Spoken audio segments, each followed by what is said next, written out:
ಸುಮ್ನೆ ಸಿಗ್ತಾಳೆ, ಆದ್ರೆ ಶವ ಆಗಿ. ಅವಳ ಕೈಗಳನ್ನ ಅವಳದೇ ದುಪಟ್ಟ ಅಂಡ್ ID ಕಾರ್ಡ್ ಇಂದ ಮರಕ್ಕೆ ಕಟ್ಟಿರ್ತಾರೆ. And most brutal part is ಅವಳ ಯೋನಿ, ಅವಳ ಏನಿತ್ತು ಅದ್ರ ಒಳಗಡೆ 6 ಇಂಚ್ ಮಣ್ಣು ತುಂಬಿರ್ತಾರ. ಓ ಬಿಡಪ್ಪ, ನಮ್ ಪೊಲೀಸ್ ಅವ್ರಿಗೆ ತಮ್ಮ ಡ್ಯೂಟಿ ಮೇಲೆ ಎಷ್ಟೊಂದು ನಿಷ್ಠೆ ಇದೆ, ಒಂದೇ ದಿನದಲ್ಲಿ ಆರೋಪಿನ ಹಿಡಿದ್ ಬಿಟ್ರಲ್ಲ ಅಂತ ಪೊಲೀಸ್ ಅವ್ರ ಮೇಲೆ ಫುಲ್ ಒಂಥರ ಹೊಗಳ್ತಾ ಇರ್ತಾರೆ. ಆದ್ರೆ ಪಾಪ ಜನರಿಗೆ ಎಲ್ಲಿ ಗೊತ್ತಿತ್ತು ಈ ಕೇಸ್ ನ ರಿಯಲ್ ಆರೋಪಿ ಬೇರೆ ಯಾರೋ ಇದಾರೆ, ಪೊಲೀಸ್ ಅವರೇ ಈ ಕೇಸ್ ನ ಮಿಸ್ಲೀಡ್ ಮಾಡೋದಕ್ಕೆ ಸುಮ್ನೆ ಸಂತೋಷ್ನ ಅರೆಸ್ಟ್ ಮಾಡಿದ್ದಾರೆ ಅಂತ. ಪೊಲೀಸ್ ಅವರು ಈ ಕೇಸ್ ಅಲ್ಲಿ ಕರಪ್ಟ್ ಆಗಿದ್ದಾರೆ, ಪೊಲೀಸ್ ಅವರೇ ಸತ್ಯ ಮುಚ್ಚಿಡ್ಲಿಕ್ಕೆ ಟ್ರೈ ಮಾಡ್ತಿದ್ದಾರೆ. ಹಾಗಾಗಿ ಈ ಕೇಸ್ ನ ಇನ್ಮುಂದೆ ಪೊಲೀಸ್ ಅವರಲ್ಲದೆ CBI ಅವರು ಇನ್ವೆಸ್ಟಿಗೇಷನ್ ಮಾಡಬೇಕು, ಈ ಕೇಸ್ ನ CBI ಒಪ್ಸಿ ಅಂತ ಅಗೇನ್ ಪ್ರೊಟೆಸ್ಟ್ ಗಳು ಸ್ಟಾರ್ಟ್ ಆಗ್ತವೆ. ಸೌಜನ್ಯ ಕೇಸ್ ಒಂದೇ ಅಲ್ಲ, ನಾರಾಯಣ ಹಾಗೂ ಯಮುನಾ ಕೇಸಲ್ಲೂ, ವೇದವಲ್ಲಿ ಕೇಸಲ್ಲೂ, ಆ ಬ್ಯಾಂಕ್ ಮ್ಯಾನೇಜರ್ ನ ಕೇಸಲ್ಲೂ ಹಾಗೂ ಪದ್ಮಲತಾ ಕೇಸಲ್ಲೂ ಸೀದಾ ಡೈರೆಕ್ಟ್ ಡೌಟ್ ಬರೋದೆ ಊರಿನ ಗೌಡ್ರ ಮೇಲೆ. ಸೌಜನ್ಯ ಕೇಸ್ ಬಿಟ್ಟು ಆ ಇನ್ನೊಂದು ಕೇಸ್ ಯಾವುದು, ಅದಕ್ಕೂ ಸಂತೋಷ್ಗೂ ಏನ್ ಸಂಬಂಧ, ಅದ್ರಲ್ಲಿ ಯಾಕೆ ಸಂತೋಷ್ನ ಪೊಲೀಸ್ ಅವರು ಫಿಟ್ ಮಾಡಿದ್ರು ಅಂತ ಪ್ರತಿಯೊಂದು ಹೇಳ್ತೀನಿ. ನಾನು ಈ ಚಾನೆಲ್ ನ ಸ್ಟಾರ್ಟ್ ಮಾಡಿದಾಗಿಂದ one of the most requested video ಬಂದು ಸೌಜನ್ಯ ಕೇಸ್ ಬಗ್ಗೆ. ಸರಿ, ನಮ್ ದೂತ ಸಭೆಯ ಪ್ರಜೆಗಳು ಇಷ್ಟೊಂದು ಕೇಳ್ತಿದಾರಲ್ಲ, ಈ ಒಂದು ಕೇಸ್ ಬಗ್ಗೆ ವಿಡಿಯೋ ಮಾಡುವ ಅಂತ ಸೌಜನ್ಯ ಕೇಸ್ ಬಗ್ಗೆ ನಾನು ರಿಸರ್ಚ್ ಸ್ಟಾರ್ಟ್ ಮಾಡಿದೆ. ಅಂಡ್ ಟ್ರಸ್ಟ್ ಮೀ, ಎಷ್ಟೊಂದು ಕಾಂಪ್ಲೆಕ್ಸ್ ಈ ಒಂದು ಕೇಸ್ ಇದೆ ಅಂತಂದ್ರೆ ನನ್ನ ತಲೆನೇ ಕೆಟ್ಬಿಡ್ತು. ಬಟ್ ಡೋಂಟ್ ವರಿ, ನಿಮ್ಗಂತೂ ಪ್ರತಿ ಒಂದನ್ನ ತುಂಬಾ ಸಿಂಪಲ್ ಆಗಿ ಅರ್ಥ ಮಾಡಿಸ್ತೇನೆ. ಅನ್ಕೊಳ್ಳಿ, ಒಂದು ಊರು, ಆ ಊರಲ್ಲಿ ಒಂದು ಗೌಡ್ರ ಕುಟುಂಬ ಇದೆ. ಅಂಡ್ ಆ ಗೌಡ್ರ ಕುಟುಂಬ ತುಂಬಾನೇ ಪವರ್ಫುಲ್, ಲೈಕ್ ನಾವು ಮೂವೀಸ್ ಅಲ್ಲಿ ನೋಡ್ತೀವಲ್ಲ ಹಂಗೆ. ಸೊ ಗೌಡ್ರ ಊರು ಬಂದು ಧರ್ಮಸ್ಥಳ ಅಂತ. ಆ ಒಂದು ಊರಲ್ಲಿ ಇವ್ರಿಗೆ ಸಖತ್ ಕಂಟ್ರೋಲ್ ಇರುತ್ತೆ. ಈವನ್ ಅದೇ ಒಂದು ರೀಜನ್ ಅಲ್ಲಿ ಇರುವಂತಹ ಒಂದು ತುಂಬಾನೇ ಪಾಪ್ಯುಲರ್ ದೇವಸ್ಥಾನನು ಸಹ ಇವರೇ ಕಂಟ್ರೋಲ್ ಮಾಡ್ತಿರ್ತಾರೆ. ಆ ಒಂದು ದೇವಸ್ಥಾನ ಇಂದ ಈ ಗೌಡ್ರ ಕುಟುಂಬಕ್ಕೆ ಎಷ್ಟೊಂದು ದುಡ್ಡು ಬರ್ತಾ ಇರುತ್ತೆ ಅಂತಂದ್ರೆ, ಅದೇ ದುಡ್ಡಲ್ಲಿ ಇವರು ಬೇಜನ್ ಪ್ರೈವೇಟ್ ಪ್ರೈಮರಿ ಅಂಡ್ ಹೈಸ್ಕೂಲ್ಸ್ ನ ಸ್ಥಾಪನೆ ಮಾಡಿರ್ತಾರೆ, ಬೇಜನ್ ಪ್ರೈವೇಟ್ ಮೆಡಿಕಲ್ ಕಾಲೇಜಸ್ ಇರ್ತವೆ, ಅಂಡ್ ಬೇಜನ್ ಪ್ರೈವೇಟ್ ದೊಡ್ಡ ದೊಡ್ಡ ಹಾಸ್ಪಿಟಲ್ಸ್ ಇರ್ತವೆ. ಒಟ್ಟಲ್ಲಿ ಹೇಳ್ಬೇಕು ಅಂತಂದ್ರೆ ದುಡ್ಡಿನ ಸುರಿಮಳೆ ಇವ್ರಿಗೆ. ನೋಡಿ, ನಮ್ಮ ಭಾರತ ದೇಶದಲ್ಲಿ ಒಂದು ಕಾನೂನಿದೆ, ದ ರಿಲಿಜಿಯಸ್ ಎಂಡೋಮೆಂಟ್ ಆಕ್ಟ್ 1863 ಅಂತ. ಬೇಸಿಕಲಿ ಈ ಒಂದು ಕಾನೂನು ಏನ್ ಹೇಳುತ್ತೆ ಅಂತಂದ್ರೆ, ಭಾರತದಲ್ಲಿ ಯಾವ್ದೆಲ್ಲ ಹಿಂದೂ ಟೆಂಪಲ್ಸ್ ಇದಾವೋ ಅವೆಲ್ಲ ಗವರ್ಮೆಂಟ್ ಪ್ರಾಪರ್ಟಿ. ಆ ಹಿಂದೂ ಟೆಂಪಲ್ಸ್ ನ ಮ್ಯಾನೇಜ್ಮೆಂಟ್ ಎಲ್ಲ ಗವರ್ಮೆಂಟ್ ಕೈಗೆ ಹೋಗಿ ಗವರ್ಮೆಂಟ್ ಡಿಸೈಡ್ ಮಾಡುತ್ತೆ ಆ ಮ್ಯಾನೇಜ್ಮೆಂಟ್ ಅಲ್ಲಿ ಯಾರ್ ಕೆಲ್ಸಕ್ಕೆ ಇರಬೇಕು, ಯಾರ್ ಕೆಲ್ಸಕ್ಕೆ ಇರಬಾರ್ದು, ಅಂಡ್ ಆ ಟೆಂಪಲ್ ಇಂದ ಬರ್ತಿರುವಂತಹ ಡೊನೇಷನ್ ಅಮೌಂಟ್ ನ ಏನ್ ಮಾಡಬೇಕು ಅಂತ. ಸೊ ಈ ಒಂದು ಕಾನೂನಿನ ಪ್ರಕಾರ ಗವರ್ಮೆಂಟ್ ಇಂಡಿಯಾದಲ್ಲಿರುವಂತಹ ಆಲ್ಮೋಸ್ಟ್ ಎಲ್ಲಾ ಹಿಂದೂ ಟೆಂಪಲ್ಸ್ ನ ತನ್ನ ಕಂಟ್ರೋಲ್ ಅಲ್ಲಿ ತಗೋತಾ ಇರ್ಬೇಕಾದ್ರೆ ಗವರ್ಮೆಂಟ್ ಅಫಿಷಿಯಲ್ಸ್ ಧರ್ಮಸ್ಥಳ ಶ್ರೀ ಮಂಜುನಾಥ ದೇವಸ್ಥಾನಕ್ಕೂ ರೀಚ್ ಔಟ್ ಮಾಡ್ತಾರೆ. ಅಂಡ್ ಆಗ ಇಷ್ಟು ದಿನ ಟೆಂಪಲ್ ನ ಕಂಟ್ರೋಲ್ ಮಾಡ್ತಿದ್ದಂತಹ ಆ ಗೌಡ್ರ ಕುಟುಂಬ ಏನ್ ಹೇಳುತ್ತೆ ಗೊತ್ತಾ, ಇಲ್ಲ ಇಲ್ಲ, ಇದು ಹಿಂದೂ ಟೆಂಪಲ್ ಅಲ್ಲ, ಇದು ಜೈನ್ ಫ್ಯಾಮಿಲಿಗೆ ಬಿಲಾಂಗ್ ಮಾಡುವಂತಹ ಒಂದು ಪ್ರೈವೇಟ್ ಟೆಂಪಲ್ ಅಂತ ಹೇಳ್ತಾರೆ. ನಾನ್ ಇಷ್ಟು ದಿನ ಧರ್ಮಸ್ಥಳ ಶ್ರೀ ಮಂಜುನಾಥ ದೇವಸ್ಥಾನ ಒಂದು ಹಿಂದೂ ಟೆಂಪಲ್ ಅಂತ ಅನ್ಕೊಂಡಿದ್ದೆ, ಆದ್ರೆ ಈಗಷ್ಟೇ ನನಗೂ ಗೊತ್ತಾಗಿದ್ದು ಇದು ಹಿಂದೂ ಟೆಂಪಲ್ ಅಲ್ಲ, ಇದು ಒಂದು ಜೈನ್ ಫ್ಯಾಮಿಲಿಗೆ ಬಿಲಾಂಗ್ ಮಾಡುವಂತಹ ಪ್ರೈವೇಟ್ ಜೈನ್ ಟೆಂಪಲ್ ಅಂತ. ಸೊ ಹೀಗಾಗಿ ಗವರ್ಮೆಂಟ್ ಅಫಿಷಿಯಲ್ಸ್ ಏನೂ ಮಾಡಕ್ಕಾಗದೆ ಇವತ್ತಿನವರೆಗೂ ಈ ಒಂದು ಧರ್ಮಸ್ಥಳ ಶ್ರೀ ಮಂಜುನಾಥ ದೇವಸ್ಥಾನನ ಒಂದು ಪ್ರೈವೇಟ್ ಟ್ರಸ್ಟ್ ನಡೆಸ್ಕೊಂಡು ಹೋಗ್ತಿದೆ. ಅಂಡ್ ಆ ಪ್ರೈವೇಟ್ ಟ್ರಸ್ಟ್ ನ ಓನರ್ ಯಾರು, ಅದೇ ಗೌಡ್ರ ಕುಟುಂಬ. ನೋಡಿ, ನಾನು ಈ ವಿಡಿಯೋದಲ್ಲಿ ಯಾರ್ದು ರಿಯಲ್ ನೇಮ್ಸ್ ನ ಬಳಸ್ತಿಲ್ಲ. ಪ್ರೀವಿಯಸ್ಲಿ ಬೇರೆ ಯೂಟ್ಯೂಬರ್ಸ್ ತಮ್ಮ ವಿಡಿಯೋಸ್ ಅಲ್ಲಿ ರಿಯಲ್ ನೇಮ್ಸ್ ನ ಬಳಸಿದ್ದಾರೆ ಅನ್ನೋ ಒಂದೇ ಒಂದು ಕಾರಣಕ್ಕೆ ಅವ್ರ ವಿಡಿಯೋಸ್ ನ ಡಿಲೀಟ್ ಮಾಡಿಸಿದ್ದಾರೆ. ಸೊ ಅವ್ರ ಜೊತೆ ಆಗಿದ್ದು ನನ್ ಜೊತೆ ಆಗೋದ್ ಬೇಡ, ಸತ್ಯ ಮುಚ್ಚೋಗೋದು ನನ್ಗಿಷ್ಟ ಇಲ್ಲ. ಹಾಗಾಗಿ ನಾನಿಲ್ಲಿ ರಿಯಲ್ ನೇಮ್ಸ್ ನ ಬಳಸ್ತಿಲ್ಲ. ಆದ್ರೆ ನಾನು ಯಾರನ್ನ ಪಾಯಿಂಟ್ ಔಟ್ ಮಾಡಿ ಹೇಳ್ತಿದ್ದೀನಿ ಅನ್ನೋದು ಮಾತ್ರ ನಿಮಗೆ ತುಂಬಾ ಕ್ಲಿಯರ್ಲಿ ಅರ್ಥ ಆಗುತ್ತೆ. Don't worry.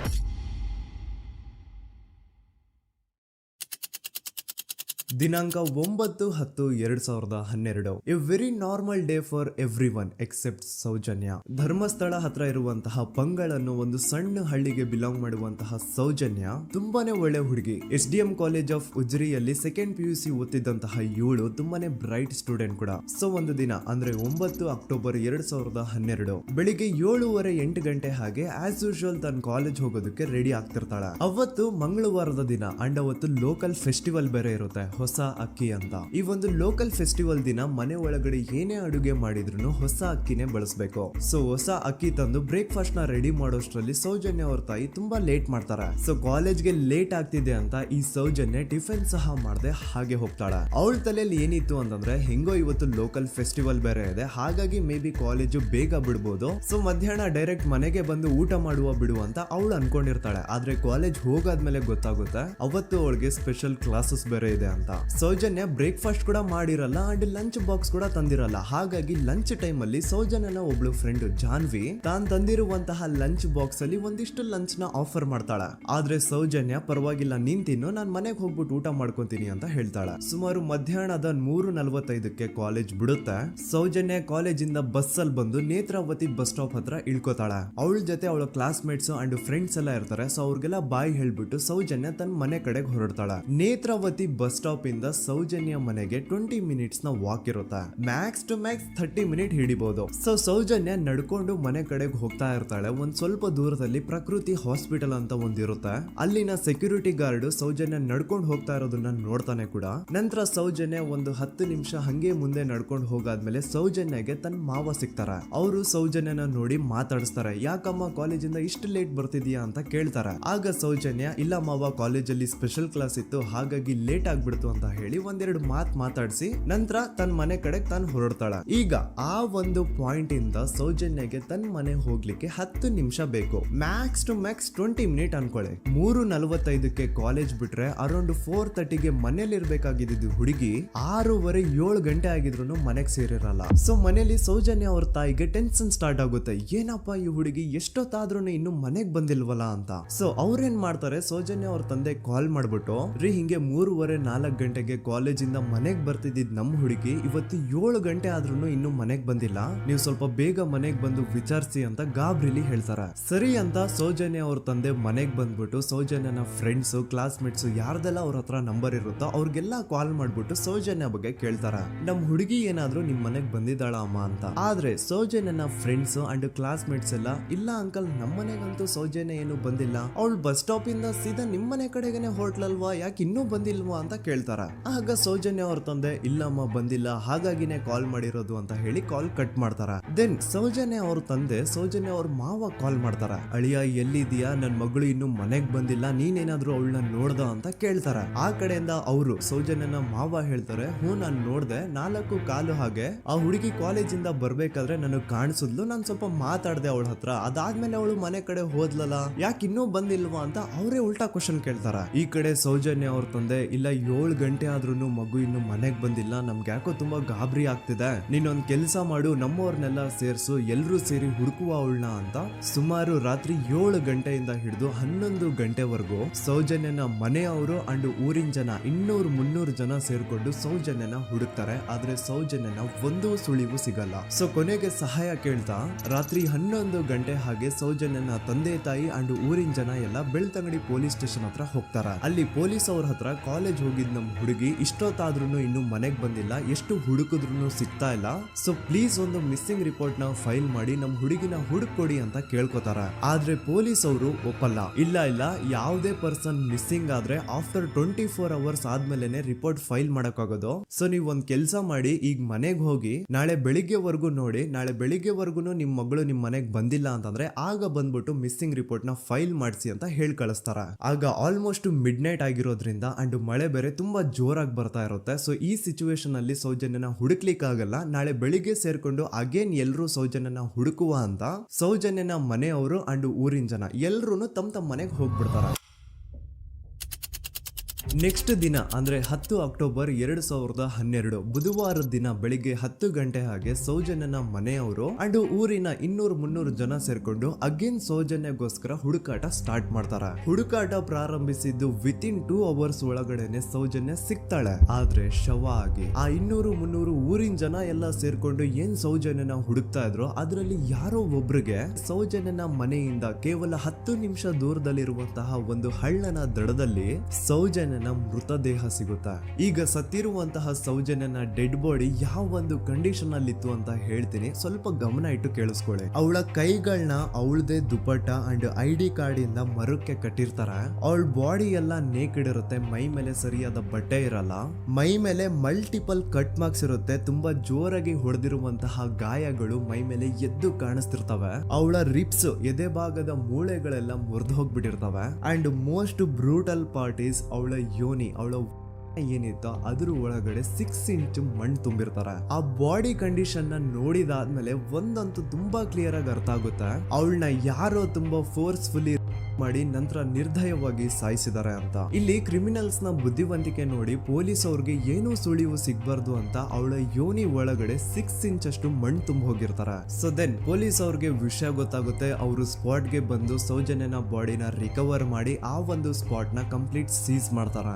ಒಬ್ಳು ಸಾಮಾನ್ಯ ಮಿಡಲ್ ಕ್ಲಾಸ್ ಹುಡುಗಿ, ಒಬ್ಳು ವೆರಿ ಬ್ರೈಟ್ ಸ್ಟೂಡೆಂಟ್ ನ ಈ ಮಟ್ಟಿಗೆ ಇಷ್ಟು ನಿರ್ದಯವಾಗಿ ಸಾಯಿಸಿರೋದು ಯಾರು? ಇನ್ ಕೇಸ್ ಏನಾದ್ರೂ ಈ ಕ್ರೈಮ್ ಮಾಡಿದವನು ಸಿಕ್ಕಿ ಬಿದ್ರೆ ಅವನ್ನ ಸುಮ್ನೆ ಬಿಡಬಾರ್ದು ಅಂತ ಜನ ಆಕ್ರೋಶ ವ್ಯಕ್ತಪಡಿಸ್ತಾರೆ. ಅಂಡ್ ಗೆಸ್ ವಾಟ್, ನಮ್ ಪೊಲೀಸ್ ಅವರು ಇಷ್ಟೊಂದು ಫಾಸ್ಟ್ ಆಗಿ ಇನ್ವೆಸ್ಟಿಗೇಷನ್ ಕಂಪ್ಲೀಟ್ ಮಾಡ್ತಾರೆ ಅಂತ ನಾನಂತೂ ಎಕ್ಸ್ಪೆಕ್ಟ್ ಮಾಡಿರ್ಲಿಲ್ಲ. ಅಂಡ್ ಈವನ್ ಈ ಒಂದು ವಿಷಯದಿಂದ ಊರಿನ ಜನನು ಶಾಕ್ ಆಗ್ತಾರೆ. ಸೌಜನ್ಯ ಬಾಡಿ ಸಿಕ್ಕಿದ್ದ ನೆಕ್ಸ್ಟ್ ದಿನ ಅಂದ್ರೆ 11 ಅಕ್ಟೋಬರ್ 2012 ಸಂಜೆ 5 ಗಂಟೆ ಹಾಗೆ ಯಾರು ಸೌಜನ್ಯನ ಪಂಡು ಮರ್ಡರ್ ಮಾಡಿದ್ನೋ ಆ ಕ್ರಿಮಿನಲ್ ಕೂಡ ಸಿಕ್ಕಿ ಬೀಳ್ತಾನೆ. ಈಗ ನೀವು ಥಿಂಕ್ ಮಾಡ್ಬೋದು, ಸೌಜನ್ಯನ ಯಾರು ಮರ್ಡರ್ ಮಾಡಿದ್ರು ಅಂಡ್ ಯಾರ ಕ್ರೈಮ್ ನ ಮಾಡಿದ್ರು ಅವನು ನೆಕ್ಸ್ಟ್ ದಿನಾನೇ ಸಿಕ್ಕಿ ಬಿದ್ದ. ಹಾಗಿದ್ರೆ ಈ ಕೇಸ್ ಯಾವಾಗ್ಲೂ ಕ್ಲೋಸ್ ಆಗ್ಬಿಡ್ಬೇಕಿತ್ತು.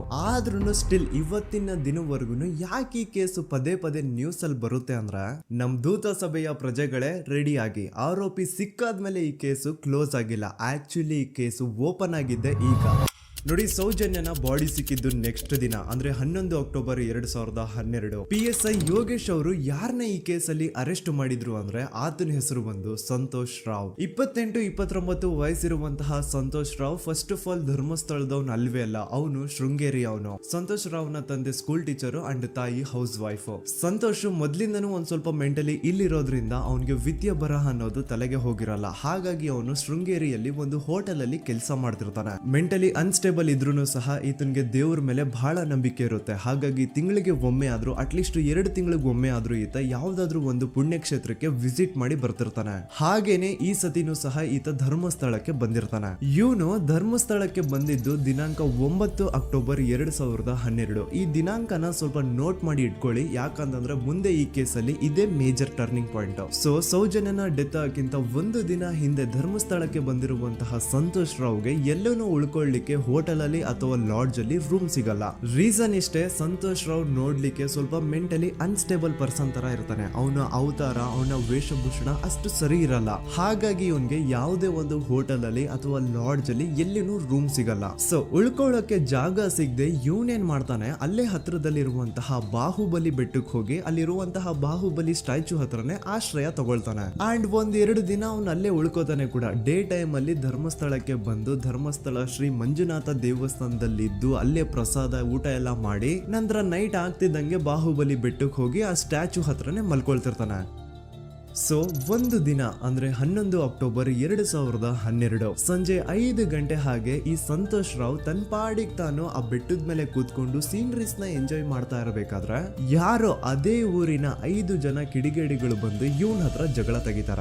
ಈ 5 ಜನ ಯಾರು ಅಂತ ನಂತರ ಹೇಳ್ತೇನೆ. ಸೊ ಈ 5 ಜನ ಕಿಡಿಗೇಡಿಗಳು ಸಂತೋಷ್ ರಾವ್ ಹತ್ರ ಜಗಳ ತೆಗೆದು ಅವನ್ನ ಅವಾಚ್ಯ ಶಬ್ದಗಳಿಂದ ಬೈದು ಅವನ್ನ ಹೊಡೆದು, ಅಷ್ಟೇ ಸಾಲದೆ ಆ 5 ಜನ ಸಂತೋಷ್ ರಾವ್ನ ಪೊಲೀಸ್ ಸ್ಟೇಷನ್ಗೆ ಎಳ್ಕೊಂಡ್ ಬಂದು ಇವನು ನಾವು ಬಾಹುಬಲಿ ಬೆಟ್ಟಕ್ಕೆ ಅಂತ ಹೋಗಿದ್ರೆ ಅಲ್ಲಿ ನಮ್ಮ ಮೇಲೆ ಅಟ್ಯಾಕ್ ಮಾಡ್ದ, ಇವ್ನು ನೋಡ್ಲಿಕ್ಕೂ ಸಹ ಒಳ್ಳೆ ಸೈಕೋ ಕಿಲ್ಲರ್ ಇದ್ದಂಗಿದಾನೆ, ನಮ್ಗೆ ಯಾಕೋ ನಿನ್ನೆ ನಮ್ಮೂರಲ್ಲಿ ನಡೆದಿರುವಂತಹ ಘಟನೆ ಆ ಸೌಜನ್ಯನ ಮರ್ಡರ್ ಇವನೇ ಮಾಡಿದಾನೆ ಅಂತ ಡೌಟ್ ಬರ್ತಿದೆ ಅಂತ ಆ 5 ಜನ ಕಿಡಿಗೇಡಿಗಳು ಸಂತೋಷ್ ರಾವ್ನ ಪೊಲೀಸ್ ಅವ್ರ ಹತ್ರ ಹಾಕೊಡ್ತಾರ. ಅಂಡ್ ಪೊಲೀಸ್ ಅವರು ಕೂಡ ಎಂತವ್ರು ನೋಡಿ, ಯಾರೋ 5 ಜನ ಕಿಡಿಗೇಡಿಗಳು ಬಂದು ಇವನೇ ಕೊಲೆ ಮಾಡಿದಾನೆ ಅಂತ ಹೇಳಿದ ತಕ್ಷಣ ಹಿಂದೆ ಮುಂದೆ ಕ್ರಾಸ್ ಚೆಕ್ ಮಾಡದೆ ಸಂತೋಷ್ ರಾವ್ನ ಅರೆಸ್ಟ್ ಮಾಡಿ ಸೌಜನ್ಯ ಕೇಸ್ನ ಆರೋಪಿ ಸಿಕ್ಕಿದಾನೆ ಅಂತ ಎಲ್ಲಾ ಕಡೆ ಘೋಷಣೆ ಮಾಡ್ಬಿಡ್ತಾರ. ಜನರಿಗೆ ಈ ಕಡೆ ಒಂಥರ ನೆಮ್ಮದಿ, ಓ ಬಿಡಪ್ಪ ನಮ್ ಪೊಲೀಸ್ ಅವ್ರಿಗೆ ತಮ್ಮ ಡ್ಯೂಟಿ ಮೇಲೆ ಎಷ್ಟೊಂದು ನಿಷ್ಠೆ ಇದೆ, ಒಂದೇ ದಿನದಲ್ಲಿ ಆರೋಪಿನ ಹಿಡಿದ್ಬಿಟ್ರಲ್ಲ ಅಂತ ಪೊಲೀಸ್ ಅವ್ರ ಮೇಲೆ ಫುಲ್ ಒಂಥರ ಹೊಗಳ್ತಾ ಇರ್ತಾರೆ.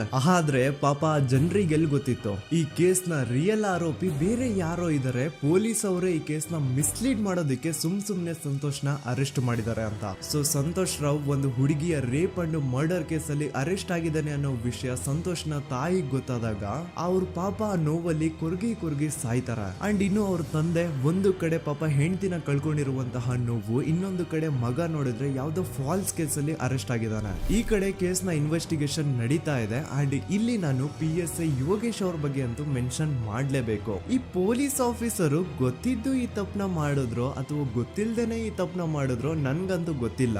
ಸೊ ಇವ್ರು ಏನ್ ಮಾಡ್ತಾರೆ ಅಂತಂದ್ರೆ, ಸೌಜನ್ಯನ ಬಾಡಿನ ಪೋಸ್ಟ್ ಮಾರ್ಟಮ್ ಗೆ ಕಳಿಸಿದಾಗ ಡಾಕ್ಟರ್ಸ್ ಹಂಗೋ ಹಿಂಗೋ ಮಾಡಿ ಇಂದ ಕೆಲವೊಂದು ಸ್ಪರ್ಮ್ ನ ಸ್ಯಾಂಪಲ್ಸ್ ಕಲೆಕ್ಟ್ ಮಾಡ್ತಾರ. ಅದನ್ನ ಅವರು PSI ಯೋಗೇಶ್ಗೆ ಕೊಟ್ಟು ಇದನ್ನ ವಿತಿನ್ 72 ಅವರ್ಸ್ ಒಳಗಡೆ ಇನ್ನೊಂದು ಲ್ಯಾಬ್ ಗೆ ಸಬ್ಮಿಟ್ ಮಾಡಿ ಅಂತ ತುಂಬಾ ಕ್ಲಿಯರ್ ಆಗಿ ಹೇಳ್ತಾರ. ಆದ್ರೆ PSI ಯೋಗೇಶ್ ಆ ಸ್ಪರ್ಮ್ ಸ್ಯಾಂಪಲ್ಸ್ ನ ವಿತಿನ್ 72 ಅವರ್ಸ್ ಒಳಗಡೆ ಲ್ಯಾಬ್ ಕಳ್ಸೋದಿರ್ಲಿ, ಅದನ್ನ 12 ದಿನ ಆದ್ಮೇಲೆ ಲ್ಯಾಬ್ ಕಳಿಸ್ತಾರ. ಅಷ್ಟೊತ್ತಿಗೆ ಆಲ್ರೆಡಿ ಆ ಸ್ಪರ್ಮ್ ಸ್ಯಾಂಪಲ್ಸ್ ಗೆಲ್ಲ ಫಂಗಸ್ ಹಿಡಿದು ಅದು ಅನ್ಫಿಟ್ ಫಾರ್ ಟೆಸ್ಟಿಂಗ್ ಅಂತ ಬರುತ್ತಾ. ಈಗ ನೀವೇ ಹೇಳಿ, ಎಂತ ಡಂಬೆಸ್ಟ್ ಪರ್ಸನ್ ಪೊಲೀಸ್ ಆಫೀಸರ್ ಆಗಿದ್ರು ಅವನ ಹತ್ರ ಒಂದು ಮರ್ಡರ್ ಕೇಸ್ ಬಂದಾಗ ಅವನ ಹತ್ರ ಇರೋ ಮೇನ್ ಸಾಕ್ಷಿನೇ, ಮೇನ್ ಎವಿಡೆನ್ಸ್ ಆ ಹುಡುಗಿಯ ಇಂದ ಕಲೆಕ್ಟ್ ಆಗುವಂತಹ ಸ್ಪರ್ಮ್ ಸ್ಯಾಂಪಲ್ಸ್. ಸೊ ಅದನ್ನ ಮೊದಲು ಲ್ಯಾಬ್ ಕಳಿಸಿ ಅದನ್ನ ಐಡೆಂಟಿಫೈ ಮಾಡೋದು ಪೊಲೀಸ್ ಅವರ ಫಸ್ಟ್ ಡ್ಯೂಟಿ. ಆದ್ರೆ ಇಲ್ಲಿ PSI ಯೋಗೇಶ್ ಅವರು ಇದನ್ನೇ ಮರ್ತು ಹೋದ್ರು ಅಂತ ನೋಡಿ. ಯಾವುದೇ ಒಂದು ಕೇಸ್ ಅಲ್ಲಿ ಪೊಲೀಸ್ ಅವರು ಆದಷ್ಟು ಎವಿಡೆನ್ಸ್ ನ ಕಲೆಕ್ಟ್ ಮಾಡೋದಕ್ಕೆ ಟ್ರೈ ಮಾಡ್ತಾರ.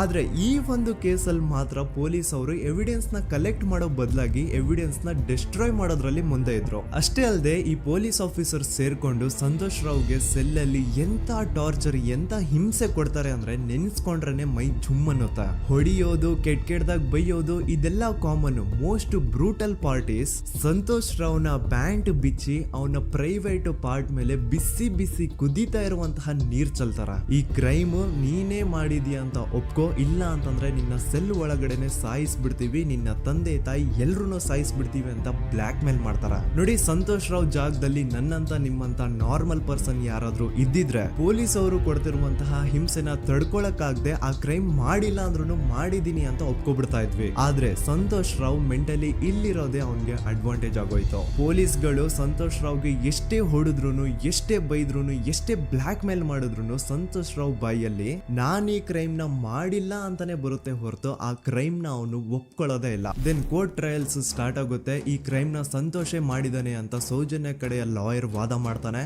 ಅದಕ್ಕೆ ಆಪೋಸಿಟ್ ಆಗಿ ಸಂತೋಷ್ ರಾವ್ ಕಡೆಯಿಂದ ಒಬ್ರು ಲಾಯರ್ ಇಲ್ಲ, ಸಂತೋಷ್ ರಾವ್ ಈ ಕ್ರೈಮ್ ನ ಮಾಡ್ಲಿಕ್ಕೆ ಸಾಧ್ಯನೇ ಇಲ್ಲ ಅಂತ ವಾದ ಮಾಡ್ತಿರ್ತಾರ. ಅಂಡ್ ಕೋರ್ಟ್ ಇಂದ ಆಚೆಗಡೆ ಸಂತೋಷ್ ರಾವ್ ನ ಅಗೇನ್ಸ್ಟ್ ಸ್ಟೂಡೆಂಟ್ಸ್ ಪ್ರೊಟೆಸ್ಟ್ ನಡೆಯುತ್ತೆ, ಪಬ್ಲಿಕ್ ಪ್ರೊಟೆಸ್ಟ್ ನಡೆಯುತ್ತೆ. ಅರೆಸ್ಟ್ ಆಗಿರುವಂತಹ ಸಂತೋಷ್ ರಾವ್ಗೆ ಗಲ್ಲಿಗೇರಿಸ್ರಿ ಅಂತ ಅವ್ರು ಡಿಮ್ಯಾಂಡ್ ಮಾಡ್ತಿರ್ತಾರ. ಸೊ ಹೀಗೆ ಒಂದು 2-3 ವರ್ಷ ಕಳೆದು ಹೋಗುತ್ತೆ. ನಂತರ ಒಂದು ಕೋರ್ಟ್ ಟ್ರಯಲ್ ಅಲ್ಲಿ ಸಂತೋಷ್ ರಾವ್ ಪರವಾಗಿ ಹೋರಾಡ್ತಿದ್ದಂತಹ ಲಾಯರ್ ಯಾಕೆ ಈ ಕೇಸ್ ಅಲ್ಲಿ ಸಂತೋಷ್ ಆರೋಪಿ ಅಲ್ಲ ಅಂತ ಪ್ರೂವ್ ಮಾಡ್ಲಿಕ್ಕೆ ಕೆಲವೊಂದು ಪಾಯಿಂಟ್ಸ್ ನ ಮುಂದೆ ಇಡ್ತಾರ.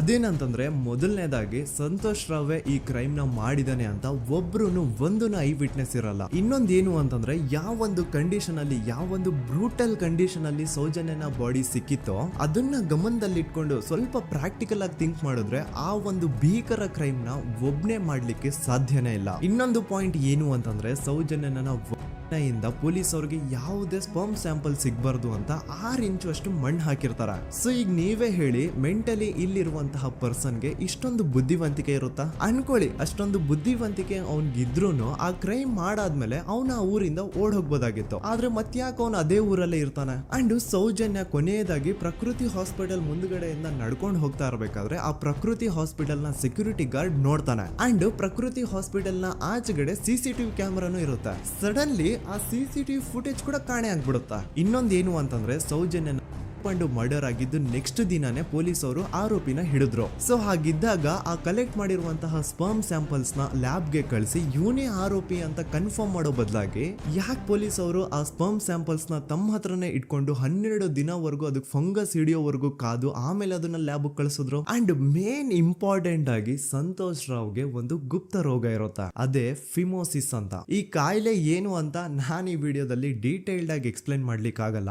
ಜಸ್ಟ್ ತಿಳ್ಕೊಳ್ಳಿ, ಈ ಒಂದು ಕಾಯಿಲೆ ಇರೋರು ಇಂಟಿಮಸಿ ಮಾಡ್ಲಿಕ್ಕೆ ಆಗಲ್ಲ. ಇನ್ ಕೇಸ್ ಮಾಡಿದ್ರು ಅವರು ಸುಖ ಅಲ್ಲ ನರಕ ಕಾಣ್ತಾರ.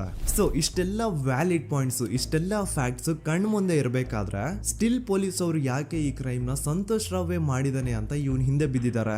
ಯಾಕೆ ಅವರು ಈ ಕ್ರೈಮ್ ಇವನ್ ಬಿಟ್ರೆ ಬೇರೆ ಯಾರಾದ್ರೂ ಮಾಡಿರ್ಬೋದಲ್ಲ ಅಂತ ಆ ಆಂಗಲ್ ಅಲ್ಲಿ ಇನ್ವೆಸ್ಟಿಗೇಷನ್ ಮಾಡ್ತಿಲ್ವಲ್ಲ ಅಂತ ಪೊಲೀಸ್ ಅವರ ಇನ್ವೆಸ್ಟಿಗೇಷನ್ ಮೇಲೆ ಈಗ ಕ್ವಶನ್ ಬರುತ್ತೆ. So after hearing all of this, ಎಲ್ಲರಿಗೂ ಈಗ ಪೊಲೀಸ್ ಅವರ ಇನ್ವೆಸ್ಟಿಗೇಷನ್ ಇನ್ವೆಸ್ಟಿಗೇಷನ್ ಮೇಲೆ ಡೌಟ್ ಬರುತ್ತೆ. ಅಂಡ್ ಈವನ್ ಸೌಜನ್ಯ ಅವ್ರ ಮನೆಯವರು ಕೂಡ ನಿಜವಾದ ಆರೋಪಿ ಸಂತೋಷ್ ಅಲ್ಲ ಅಂತ ತಮ್ಮ ಅಭಿಪ್ರಾಯನ ವ್ಯಕ್ತಪಡಿಸ್ತಾರೆ. ಆಗ ಅಲ್ಲಿವರೆಗೂ ಸಂತೋಷ್ ರಾವ್ನ ಗಲ್ಲಿಗೇರಿಸಿ ಅಂತ ಏನು student protest and public protest ಎಲ್ಲ ನಡೀತಾ ಇತ್ತು, ಈಗ ಅದೆಲ್ಲ ನಿಂತು ಹೋಗಿ ಎಲ್ಲಾ ಹೇಟ್ರೇಡ್ ಪೊಲೀಸ್ ಅವ್ರ ಕಡೆಗೆ ಹೋಗುತ್ತೆ. ಪೊಲೀಸ್ ಅವರು ಈ ಕೇಸಲ್ಲಿ ಕರಪ್ಟ್ ಆಗಿದ್ದಾರೆ, ಪೊಲೀಸ್ ಅವರೇ ಸತ್ಯ ಮುಚ್ಚಿಡ್ಲಿಕ್ಕೆ ಟ್ರೈ ಮಾಡ್ತಿದ್ದಾರೆ. ಹಾಗಾಗಿ ಈ ಕೇಸ್ ನ ಇನ್ಮುಂದೆ ಪೊಲೀಸ್ ಅವರಲ್ಲದೆ ಸಿಬಿಐ ಅವರು ಇನ್ವೆಸ್ಟಿಗೇಷನ್ ಮಾಡಬೇಕು, ಈ ಕೇಸ್ ನ ಸಿಬಿಐ ಒಪ್ಸಿ ಅಂತ ಅಗೇನ್ ಪ್ರೊಟೆಸ್ಟ್ ಗಳು ಸ್ಟಾರ್ಟ್ ಆಗ್ತವೆ. ಸೊ ಧರ್ಮಸ್ಥಳದಲ್ಲಿ ಇಷ್ಟೊಂದು ಹೋರಾಟಗಳಾಗ್ತಿದಾವೆ, ಒಬ್ಳು ಹುಡುಗಿ ಜೊತೆ ಇಷ್ಟೊಂದು ಅನ್ಯಾಯ ಆಗಿದೆ, ಆದ್ರೂ ಸಹ ಧರ್ಮಾಧಿಕಾರಿ ಏನು ಮಾತೇ ಆಡ್ತಿಲ್ವಲ್ಲ ಈ ಹುಡುಗಿ ಬಗ್ಗೆ ಅಂತ ಜನರು ಪ್ರಶ್ನೆ ಮಾಡಿದಾಗ ಆಗ ಧರ್ಮಾಧಿಕಾರಿನೂ ಜನರು ಮುಂದೆ ಬಂದ್ಬಿಟ್ಟು ಈ ಕೇಸ್ ನ ಸಿಬಿಐ ಒಪ್ಸಿ ಅಂತ ಹೋರಾಟ ಮಾಡ್ತಾರ. ನಂತರ ಈ ಒಂದು ಕೇಸು ಪೊಲೀಸ್ ಅವರಿಂದ ಸಿಬಿಐ ಕೈಗೆ ಹೋಗುತ್ತೆ. ಸಿಬಿಐ ಕೈಗೆ ಹೋಗಿದ ತಕ್ಷಣ ಇಲ್ಲೇನು ಸತ್ಯ ಹೊರಗೆ ಬಂದಿಲ್ಲ. ಆ ಸಿಬಿಐ ಅವರು 3-4 ವರ್ಷ ಟೈಮ್ ತಗೊಂಡು ಮತ್ತೆ ಈ ಒಂದು ಕೇಸ್ ನ ರೀ ಇನ್ವೆಸ್ಟಿಗೇಷನ್ ಮಾಡ್ತಾರ. ಆದ್ರೆ ಅಲ್ಲೇನು ಇನ್ವೆಸ್ಟಿಗೇಷನ್ ಮಾಡ್ಲಿಕ್ಕೆ ಉಳ್ದೇ ಇರಲ್ಲ. ಆ ಪೊಲೀಸ್ ಅವರು ಅವ್ರ ಕೈಯಲ್ಲಿ ಈ ಕೇಸು ಇದ್ದಷ್ಟು ದಿನ ಎಷ್ಟಾಗುತ್ತೋ ಅಷ್ಟು ಎವಿಡೆನ್ಸ್ ನ ಡೆಸ್ಟ್ರಾಯ್ ಮಾಡ್ಬಿಟ್ಟಿರ್ತಾರ. ಸೊ ಹಾಗಾಗಿ ಅಲ್ಲಿ ಸಿಬಿಐ ಅವ್ರಿಗೆ ಇನ್ವೆಸ್ಟಿಗೇಷನ್ ಮಾಡ್ಲಿಕ್ಕೆ ಏನ್ ಉಳ್ದೇ ಇರಲ್ಲ. ಆದ್ರೂ ಸ್ಟಿಲ್ ಅವರು 3-4 ಇಯರ್ಸ್ ಟೈಮ್ ತಗೊಂಡು ನಂತರ ಫೈನಲಿ ಒಂದು ರಿಪೋರ್ಟ್ ನ ಕೋರ್ಟ್ ಗೆ ಸಬ್ಮಿಟ್ ಮಾಡ್ತಾರ. ಅಂಡ್ ಸಿಬಿಐ ಅವರು ಕೋರ್ಟ್ ಗೆ ಸಬ್ಮಿಟ್ ಮಾಡಿರುವಂತಹ ಆ ಒಂದು ರಿಪೋರ್ಟ್ ಅಲ್ಲಿ ಏನಿತ್ತು ಅಂದ್ರೆ ಸಿಬಿಐ ಇನ್ವೆಸ್ಟಿಗೇಷನ್ ಕನ್ಫರ್ಮ್ಸ್ ದಟ್ ಈ ಒಂದು ಕ್ರೈಮ್ ನ ಸಂತೋಷ್ ರಾವೇ ಮಾಡಿದಾನೆ ಅಂತ. ಆದ್ರೆ ಐರಾನಿ ಈಸ್ ಇದೇ ಒಂದು ರಿಪೋರ್ಟ್ ಅಲ್ಲಿ ಇವ್ರು ಏನ್ ಹೇಳ್ತಾರೆ ಅಂದ್ರೆ ಅವ್ರಿಗೆ ಯಾವುದೇ ತರ ಎವಿಡೆನ್ಸ್ ಸಿಕ್ಕಿಲ್ಲ ಅಂತ.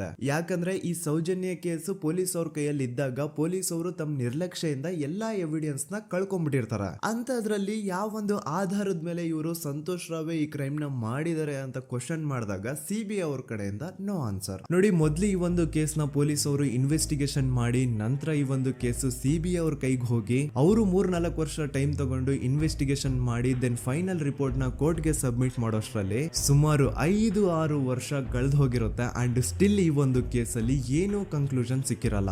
ಎವ್ರಿ ಇಯರ್ ಸೌಜನ್ಯನ ಬರ್ತ್ಡೇ ಇದ್ದಾಗ ಅಥವಾ ತಿಥಿ ಇದ್ದಾಗ ಅವಳನ್ನ ನೆನೆಸ್ಕೊಂಡು ಅವಳ ಹೆಸರಲ್ಲಿ public protest and student protest ನಡೀತಾನೆ ಇರ್ತವೆ. ಸೊ ಒಂದು ದಿನ ಈ ಒಂದು ಪ್ರೊಟೆಸ್ಟ್ ಗಳ ನ್ಯೂಸ್ ಗಿರೀಶ್ ಮುಟ್ಟಣ್ಣನವರ ಗಮನಕ್ಕೆ ಬರುತ್ತೆ. ಯಾರೀ ಗಿರೀಶ್ ಮುಟ್ಟಣ್ಣನವರ ಅಂದ್ರೆ ಇವರು very honest X police man. ನೀವು ನಂಬಲ್ಲ, ಇವ್ರು ಪೊಲೀಸ್ ಆಫೀಸರ್ ಇದ್ದಾಗ ಪಬ್ಲಿಕ್ ಅಲ್ಲಿ ಒಬ್ಬ MLA ಹೊಡೆದಿರ್ತಾರ. ಅಷ್ಟೇ ಅಲ್ಲ, ಪೊಲೀಸ್ ಡಿಪಾರ್ಟ್ಮೆಂಟ್ ಅಲ್ಲಿ ಕರಪ್ಷನ್ ಇದೆ, ಕರಪ್ಷನ್ ಇದ್ದಿದ್ ಕಡೆ ನಾನ್ ಇರಲ್ಲ ಅಂತ ಹೇಳ್ಬಿಟ್ಟು ತಮ್ಮ ಪೊಲೀಸ್ ಡ್ಯೂಟಿನ ಬಿಟ್ಬಿಟ್ಟು ಈಗ ಸಮಾಜದಲ್ಲಿ ಏನೇ ಅನ್ಯಾಯ ಆಗಿದ್ರು ಅದ್ರ ಅಗೇನ್ಸ್ಟ್ ವಾಯ್ಸ್ ರೈಸ್ ಮಾಡ್ತಿದಾರ. ಸೊ ಈ ಗಿರೀಶ್ ಮುಟ್ಟಣ್ಣನವರಿಗೆ ಸೌಜನ್ಯ ಕೇಸ್ ಬಗ್ಗೆ ಗೊತ್ತಾದಾಗ ಅವ್ರಿಗೆ ಈ ಕೇಸು ತುಂಬಾನೇ ಕಾಡುತ್ತೆ. ಅಲ್ಲ, ಇಷ್ಟೊಂದು ವರ್ಷಗಳಾಗೋಯ್ತು ಆ ಹುಡುಗಿ ಜೊತೆ ಅನ್ಯಾಯ ಆಗಿ, ಸ್ಟಿಲ್ ಈ ಒಂದು ಕೇಸ್ ನ ಕನ್ಕ್ಲೂಷನ್ ಸಿಕ್ತಿಲ್ವಲ್ಲ, ಏನ್ ನಡೀತಿದೆ ಧರ್ಮಸ್ಥಳದಲ್ಲಿ ಅರ್ಥ ಆಗ್ತಿಲ್ವಲ್ಲ ಅಂತ ಈ ಗಿರೀಶ್ ಅವರು ತಮ್ಮ ಹಳೆ ಪೊಲೀಸ್ ಕಾಂಟ್ಯಾಕ್ಟ್ಸ್ ನ ಯೂಸ್ ಮಾಡ್ಕೊಂಡು ಆ ಸೌಜನ್ಯ ಕೇಸ್ ಫೈಲ್ ನ ಒಂದು ಕಾಪಿನ ತಮ್ಮ ಹತ್ರ ತರಿಸ್ಕೋತಾರ. ಆ ಒಂದು ಕೇಸ್ ಫೈಲ್ ಅಲ್ಲಿ ಸೌಜನ್ಯ ಬಗ್ಗೆ ಅಷ್ಟೇ ಅಲ್ಲದೆ ಸಂತೋಷ್ ರಾವ್ ಬಗ್ಗೆನೂ ಇನ್ಫಾರ್ಮೇಶನ್ ಇರುತ್ತೆ. ಅಂಡ್ ಗಿರೀಶ್ ಅವರು ಸಂತೋಷ್ ಬಗ್ಗೆ ಇರುವಂತಹ ಇನ್ಫಾರ್ಮೇಶನ್ ನೋಡ್ತಾ ಇರ್ಬೇಕಾದ್ರೆ ಅವರು ಒಂದು ವಿಷಯನ ನೋಟಿಸ್ ಮಾಡ್ತಾರ. ಅದೇನಂತಂದ್ರೆ ಪೊಲೀಸ್ ಅವರು ಸಂತೋಷ್ ರಾವ್ನ ಬರೀ ಸೌಜನ್ಯ ಕೇಸಲ್ಲಿ ಒಂದೇ ಫಿಟ್ ಮಾಡಿರಲ್ಲ, ಸೌಜನ್ಯ ಸಾಯೋಕ್ಕಿಂತ 20 ದಿನ ಹಿಂದೆ ಧರ್ಮಸ್ಥಳದಲ್ಲೇ ನಡೆದಿರುವಂತಹ ಒಂದು ಕ್ರೈಮ್ ಅಲ್ಲಿನೂ ಸಹ ಸಂತೋಷ್ ರಾವೇ ಆರೋಪಿ ಅಂತ ಮೆನ್ಷನ್ ಮಾಡಿರ್ತಾರ. ಸೊ ಸೌಜನ್ಯ ಕೇಸ್ ಬಿಟ್ಟು ಆ ಇನ್ನೊಂದು ಕೇಸ್ ಯಾವುದು, ಅದಕ್ಕೂ ಸಂತೋಷ್ಗೂ ಏನ್ ಸಂಬಂಧ, ಅದ್ರಲ್ಲಿ ಯಾಕೆ ಸಂತೋಷ್ನ ಪೊಲೀಸ್ ಅವರು ಫಿಟ್ ಮಾಡಿದ್ರು ಅಂತ ಪ್ರತಿಯೊಂದು ಹೇಳ್ತೀನಿ. ಆದ್ರೆ ನಾನಿಲ್ಲಿ ಯಾರ್ದು ರಿಯಲ್ ನೇಮ್ಸ್ ನ ಬಳಸಲ್ಲ. ಯಾಕಂದ್ರೆ ಮುಂದೆ ಕೇಸಲ್ಲಿ ತುಂಬಾ ದೊಡ್ಡ ಪವರ್ಫುಲ್ ವ್ಯಕ್ತಿಗಳ ಹೆಸರುಗಳು ಬರ್ತವೆ. ಅಂಡ್ ನನ್ ವಿಡಿಯೋ ಯೂಟ್ಯೂಬ್ ಇಂದ ಡಿಲೀಟ್ ಆಗೋದು ನನ್ಗೆ ಇಷ್ಟ ಇಲ್ಲ. ಹಾಗಾಗಿ ನಾನಿಲ್ಲಿ ಯಾರ್ದು ರಿಯಲ್ ನೇಮ್ಸ್ ನ ಬಳಸ್ತಿಲ್ಲ. ಬಟ್ ಯಾರ ಬಗ್ಗೆ ಹೇಳ್ತಿದ್ದೀನಿ ಅಂತ ಒಂದ್ ಸ್ವಲ್ಪ ನೀವೇ ಅರ್ಥ ಮಾಡ್ಕೊಳ್ಳಿ. ನೋಡಿ, ಧರ್ಮಸ್ಥಳದಲ್ಲಿ ಮಾಫಿಯಾ ಕೈಂಡ್ ಆಫ್ ನಡೆಸ್ತಿರುವಂತಹ ಒಂದು ವೆರಿ ಪವರ್ಫುಲ್ ಗೌಡ್ರು ಕುಟುಂಬ ಇದೆ. ಇವ್ರ ಹತ್ರ ಬೇಜನ್ ಆಸ್ತಿ, ಬೇಜನ್ ದುಡ್ಡು, ಬೇಜನ್ ಪವರ್, ಬೇಜನ್ ಇನ್ಫ್ಲೂಯೆನ್ಸ್ ಎಲ್ಲಾನು ಇದೆ. ಆ ಊರಲ್ಲಿ ಈ ಗೌಡ್ರು ಕುಟುಂಬದ್ದು ಎಷ್ಟೊಂದು ಕಂಟ್ರೋಲ್ ಇದೆ ಅಂತಂದ್ರೆ ಅವ್ರನ್ನ ಎದುರು ಹಾಕೊಳ್ಳೋರೆ ಯಾರು ಇಲ್ಲ. ಅಂಡ್ ಈ ಒಂದು ಗೌಡ್ರು ಕುಟುಂಬ ಒಂದು ಪ್ರೈವೇಟ್ ಟ್ರಸ್ಟ್ ಹೆಸರಲ್ಲಿ ಒಂದು ವೆರಿ ಪಾಪ್ಯುಲರ್ ದೇವಸ್ಥಾನನ ಸುಮಾರು ವರ್ಷಗಳಿಂದ ತಲೆ ಮಾರುಗಳಿಂದನೂ ನಡ್ಸ್ಕೊಂಡ್ ಬಂದಿರ್ತಾರ. ಅದೇ ಒಂದು ದೇವಸ್ಥಾನದಲ್ಲಿ 60 ವರ್ಷ ವಯಸ್ಸಾಗಿರುವಂತಹ ನಾರಾಯಣ ಅನ್ನೋ ಒಬ್ಬ ವ್ಯಕ್ತಿ ಮಾವುತನಾಗಿ ಕೆಲಸ ಮಾಡ್ತಿರ್ತಾನೆ. ನಾರಾಯಣ ಅವ್ರ ತಂದೆನೂ ಅದೇ ದೇವಸ್ಥಾನದಲ್ಲಿ ಮಾವುತಾಗಿ ಕೆಲಸ ಮಾಡ್ತಾ ಇದ್ರು, ಅವ್ರ ತಂದೆನೂ ಅದೇ ದೇವಸ್ಥಾನದಲ್ಲಿ ಮಾವುತಾಗಿ ಕೆಲಸ ಮಾಡ್ತಾ ಇದ್ರು. ಸೊ ಹೀಗೆ ತಲೆ ಮಾರುಗಳಿಂದ ಮಾವುತಾಗಿನೇ ನಾರಾಯಣನ ಕುಟುಂಬ ಆ ಒಂದು ದೇವಸ್ಥಾನದಲ್ಲಿ ಕೆಲಸ ಮಾಡ್ತಾ ಇರುತ್ತೆ. ಸೊ ಒಮ್ಮೆ ತುಂಬಾ ವರ್ಷಗಳ ಹಿಂದೆ ನಾರಾಯಣ ಅವ್ರ ತಂದೆ ಆ ದೇವಸ್ಥಾನದಲ್ಲಿ ಮಾವುತಾಗಿ ಕೆಲಸ ಮಾಡ್ತಾ ಇರ್ಬೇಕಾದ್ರೆ ಆಗಿನ ದೇವಸ್ಥಾನದ ಧರ್ಮಾಧಿಕಾರಿ ಆ ಮಾವುತನ ಕೆಲ್ಸದ ಮೇಲೆ ಇರುವಂತಹ ನಿಷ್ಠೆ, ಅವನ ನಿಯತ್ತು ಅಂಡ್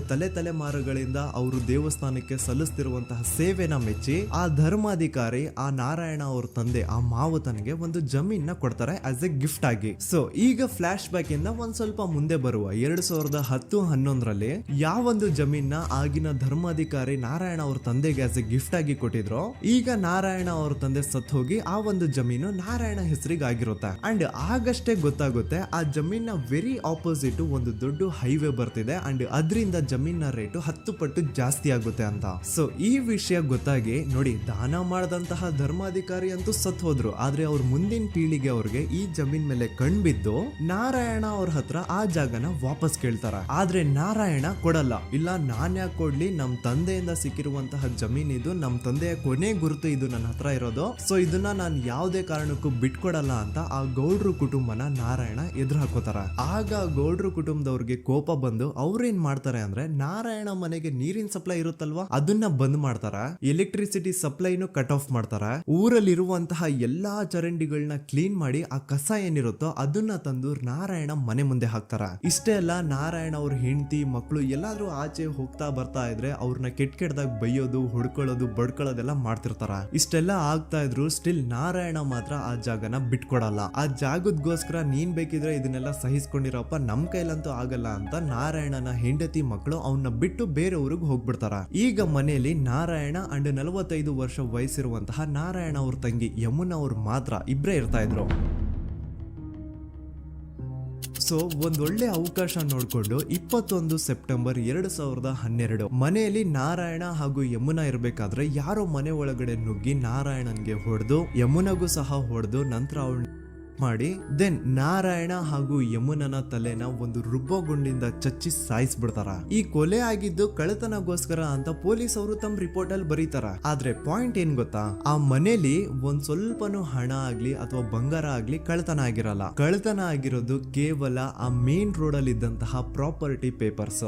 ಎಂತ ಕೋಇನ್ಸಿಡೆನ್ಸ್ ನೋಡಿ, ಯಾವ ಒಂದು ಜಮೀನಿನ ಪತ್ರ ನಾರಾಯಣ ಮನೆಯಿಂದ ಕಳ್ಳತನ ಆಗಿದ್ವೋ ಅದೇ ಒಂದು ಜಮೀನಲ್ಲಿ 10 ವರ್ಷ ಆದ ನಂತರ ಒಂದು ದೊಡ್ಡ ಹೋಟೆಲ್ ಸ್ಥಾಪನೆ ಆಗುತ್ತೆ ಅಂಡ್ ಆ ಹೋಟೆಲ್ ನ ಇನಾಗ್ರೇಷನ್ ಗೆ ಚಿಕ್ಕ ಗೌಡ್ರು ಬರ್ತಾರ. ಸೊ ಈಗೇನು ನಾರಾಯಣ ಹಾಗೂ ಯಮುನನ ಕೊಲೆ ಆಗಿದ್ಯೋ ಇದಾಗಿದ್ದು 20 ದಿನ ಆದ್ಮೇಲೆ ಸೌಜನ್ಯ ಜೊತೆ ಅಂತ ನಿರ್ದಯ ಘಟನೆ ಆಗಿದ್ದು. ಸೊ ಪೊಲೀಸ್ ಅವರು ಸೌಜನ್ಯ ಕೇಸಲ್ಲಿ ಸಂತೋಷ್ ರಾವ್ನ ಫಿಟ್ ಮಾಡೋದಲ್ದೆ ಈ ಒಂದು ನಾರಾಯಣ ಹಾಗೂ ಯಮುನಾ ಕೇಸಲ್ಲೂ ಸಹ ಸಂತೋಷ್ ರಾವ್ನೆ ಫಿಟ್ ಮಾಡಿರ್ತಾರ. ಇಲ್ಲಿ ಡೇಟ್ಸ್ ನ ಸ್ವಲ್ಪ ನೆನ್ಪಿಟ್ಕೊಳ್ಳಿ. ನಾರಾಯಣ ಹಾಗೂ ಯಮುನನ ಕೊಲೆ ಆಗಿದ್ದು 21 ಸೆಪ್ಟೆಂಬರ್ 2012 ಅಂಡ್ ಸಂತೋಷ್ ರಾವ್ ಧರ್ಮಸ್ಥಳಕ್ಕೆ ಬಂದಿದ್ದು 9 ಅಕ್ಟೋಬರ್ 2012, 20 ದಿನ ಆದ್ಮೇಲೆ. ಸೊ ನಾರಾಯಣ ಹಾಗೂ ಯಮುನನ ಕೊಲೆ ಆದಾಗ ಊರಲ್ಲೇ ಇಲ್ದೆ ಎಲ್ಲೋ ಶೃಂಗೇರಿಯಲ್ಲಿ ಯಾವುದೋ ಒಂದು ಹೋಟೆಲ್ ಅಲ್ಲಿ ಕೆಲಸ ಮಾಡ್ತಿದ್ದಂತಹ ಸಂತೋಷ್ ರಾವ್ ಹೇಗೆ ಈ ಒಂದು ಕೇಸಲ್ಲಿ ಆರೋಪಿ ಆಗ್ತಾನೆ? ಸೊ ಇದೇ ಒಂದು ಪಾಯಿಂಟ್ ನ ನೋಟಿಸ್ ಮಾಡಿ ಗಿರೀಶ್ ಮುಟ್ಟಣ್ಣನವರು ಧರ್ಮಸ್ಥಳಕ್ಕೆ ಬಂದು ಸಂತೋಷ್ ನ ಲಾಯರ್ ಜೊತೆ ಡಿಸ್ಕಸ್ ಮಾಡ್ತಾರ.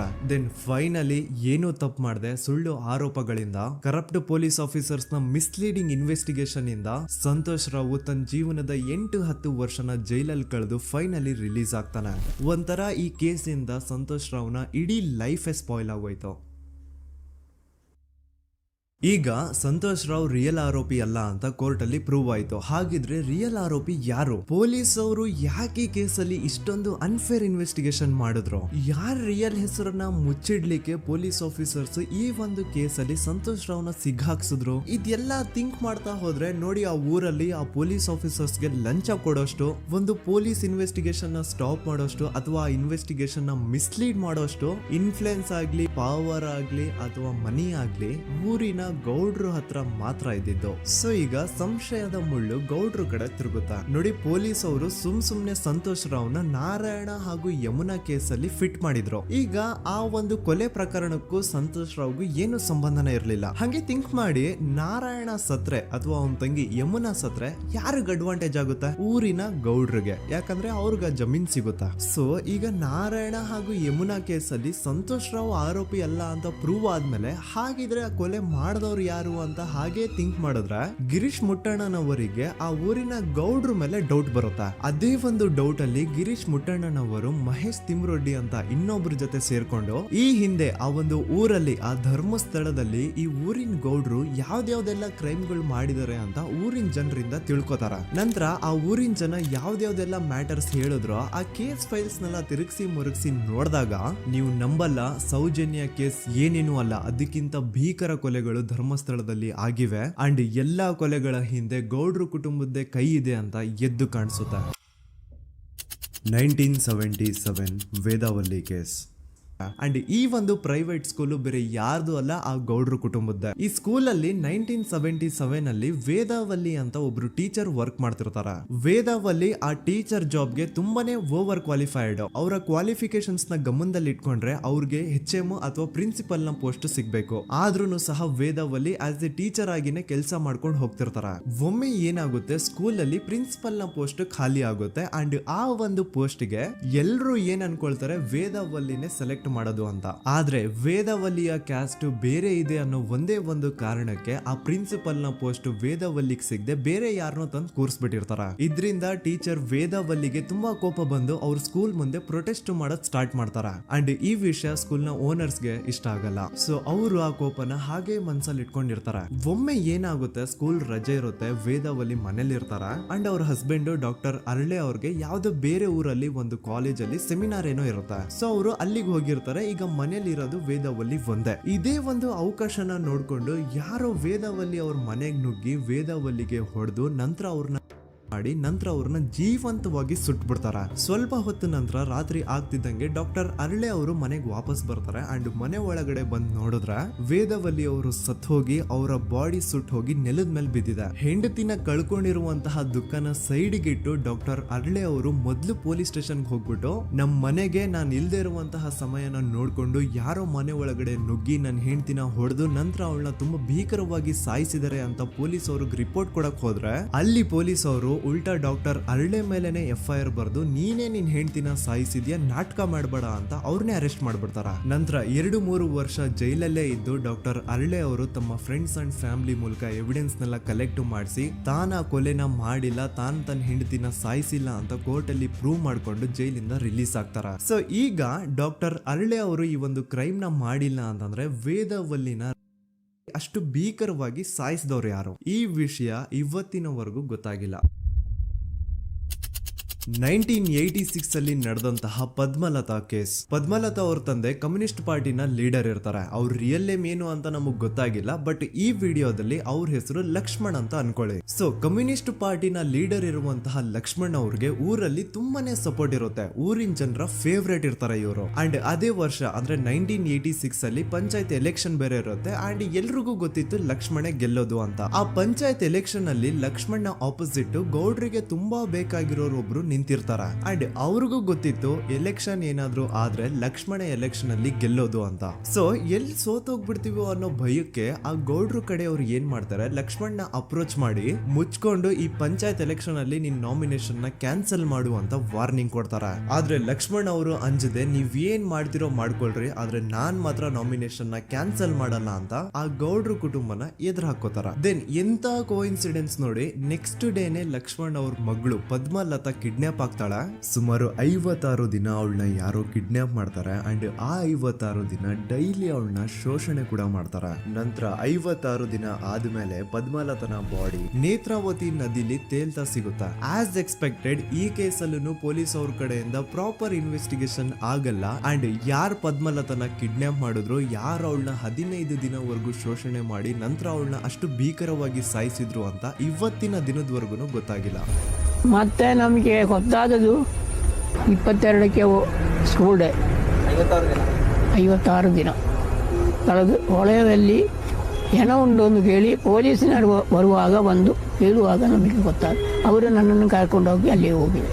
ಇನ್ನೊಂದು ಲಾಸ್ಟ್ ಕೇಸ್ ಇದೆ, ಇದು ಅರ್ಲಿ 2000 ಅಲ್ಲಿ ನಡೆದಿರೋದು. ಇವ್ರದ್ದು ಅಷ್ಟಾಗಿ ಡೀಟೇಲ್ಸ್ ನಾನು ಹೇಳಲ್ಲ, ಜಸ್ಟ್ ಮೇಲ್ ಹೇಳ್ತೀನಿ. 2000 ಇಸ್ವಿಯಲ್ಲಿ ಧರ್ಮಸ್ಥಳದಲ್ಲಿ 2 ಫಿನಾನ್ಸ್ ಬ್ಯಾಂಕ್ ಇರ್ತಾವೆ. ಒಂದು ಅಗೇನ್ ರಿಯಲ್ ನೇಮ್ ತಗೊಳ್ಳೋದು ಬೇಡ, ಲೈಕ್ ಜಸ್ಟ್ ಸಹಕಾರ ಗ್ರಾಮೀಣ ಬ್ಯಾಂಕ್ ಅನ್ಕೊಳ್ಳಿ. ಅಂಡ್ ಇನ್ನೊಂದು ಬಂದ್ಬಿಟ್ಟು ಫೈನಾನ್ಸ್ ಪ್ರೈವೇಟ್ ಲಿಮಿಟೆಡ್ ಬಂದು ಗೌಡ್ರು ಕುಟುಂಬ ಅವ್ರಿಗೆ ಸೇರಿದ್ದು. ಆ ಕಡೆ ಇವ್ರ ಆಪೋಸಿಟ್ ಏನದು ಗ್ರಾಮೀಣ ಬ್ಯಾಂಕ್ ಇತ್ತು, ಅದರಲ್ಲಿ ಒಬ್ಬ ಮ್ಯಾನೇಜರು ಬಡವ್ರಿಗೆ ಸಹಾಯ ಆಗ್ಲಿ ರೈತರಿಗೆ ಸಹಾಯ ಆಗ್ಲಿ ಅಂತ ತುಂಬಾ ಕಡಿಮೆ ಬಡ್ಡಿಗೆ ಲೋನ್ ಕೊಡ್ತಿರ್ತಾನೆ. ಇದರಿಂದಾಗಿ ಧರ್ಮಸ್ಥಳದಲ್ಲಿ ಆಲ್ಮೋಸ್ಟ್ ಎಲ್ಲಾ ಕಸ್ಟಮರ್ಸ್ ಆ ಗ್ರಾಮೀಣ ಬ್ಯಾಂಕ್ ಕಡೆಗೆ ಹೋಗ್ತಿರ್ತಾರೆ, ಪ್ರೈವೇಟ್ ಲಿಮಿಟೆಡ್ ಕಡೆಗೆ ಯಾರು ಬರ್ತಿರಲ್ಲ. ಇದರಿಂದ ಗೌಡ್ರಿಗೆ ಲಾಸ್ ಆಗ್ತಿರುತ್ತಾ. ಸೊ ಅವ್ರೇನ್ ಮಾಡ್ತಾರೆ, ಆ ಗ್ರಾಮೀಣ ಬ್ಯಾಂಕ್ ನ ಮ್ಯಾನೇಜರ್ ಏನಿದ್ನೋ ಅವನ್ಗೆ ಒಂದು ಸ್ವೀಟ್ ವಾರ್ನಿಂಗ್ ಕೊಡ್ತಾರ, ಮುಚ್ಕೊಂಡು ಇನ್ಮೇಲೆಯಿಂದ ನಿನ್ ಲೋನ್ಸ್ ಕೊಡೋದನ್ನ ನಿಲ್ಸ್ಬಿಡು. ಇನ್ ಕೇಸ್ ಲೋನ್ ಕೊಟ್ರು ನಾವ್ ಯಾವ ಇಂಟ್ರೆಸ್ಟ್ ರೇಟ್ ಗೆ ಲೋನ್ ನ ಕೊಡ್ತಾ ಇದೀವೋ ಅದೇ ರೇಟ್ ಗೆ ನೀನು ಕೊಡುವ ಅಂತ ಫೋರ್ಸ್ ಮಾಡ್ತಾರ.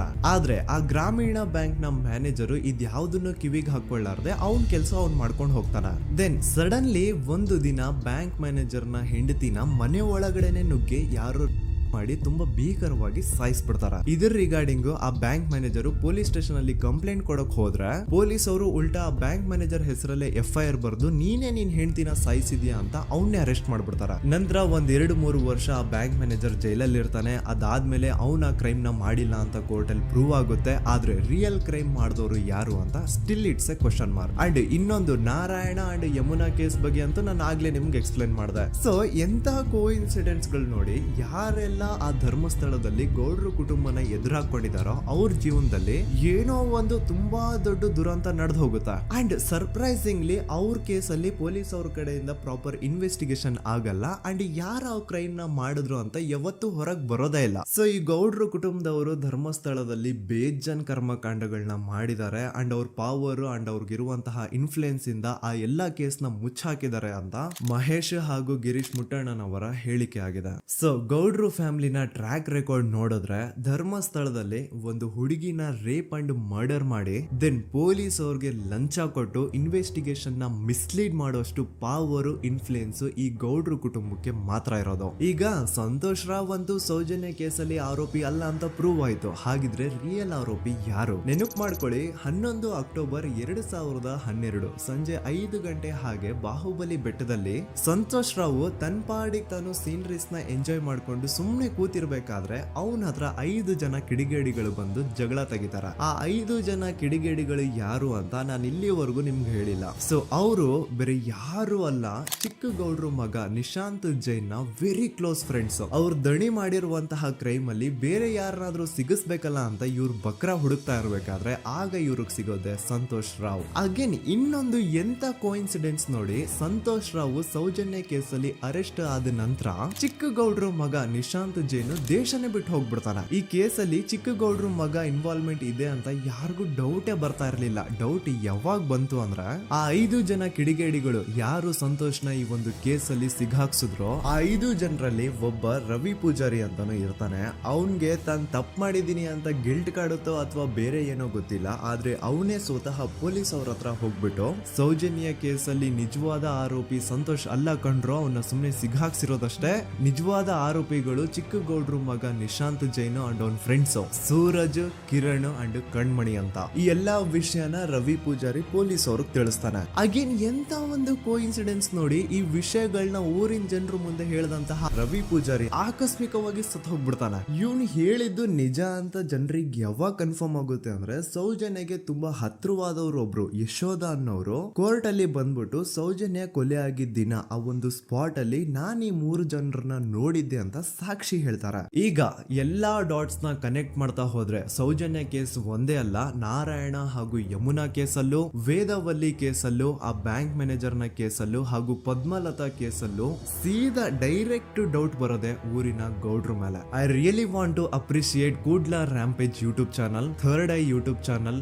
ಗಿರೀಶ್ ಮುಟ್ಟಣ್ಣನವರು ಸರ್ ಹಾಗೂ ಮಹೇಶ್ ಅವರು ಅಂಡ್ ಆಲ್ ಅದರ್ಸ್. ಇವರ ಕಾನ್ಸ್ಟೆಂಟ್ ಎಫರ್ಟ್ಸ್ ಇಂದಾನೆ ಸತ್ಯ ಏನಂತ 1 by 1 ಹೊರಗೆ ಬರ್ತಿದೆ and they are trying their level best to catch real criminals. At present Soujanya case ಬಗ್ಗೆ ಅಪ್ಡೇಟ್ ಏನು ಅಂತಂದ್ರೆ ಹೈಕೋರ್ಟ್ ವರೆಗೂ ಈ ಒಂದು ಕೇಸ್ ಹೋಗಿದೆ ಅಂಡ್ ಈ ಕೇಸಲ್ಲಿ ಈಗ ಇನ್ನೊಮ್ಮೆ ಮತ್ತೆ ಫ್ರೆಶ್ ಆಗಿ ರೀಇನ್ವೆಸ್ಟಿಗೇಷನ್ ಸ್ಟಾರ್ಟ್ ಆಗಬೇಕು ಅಂತ ಹೋರಾಟ ನಡೀತಿದೆ.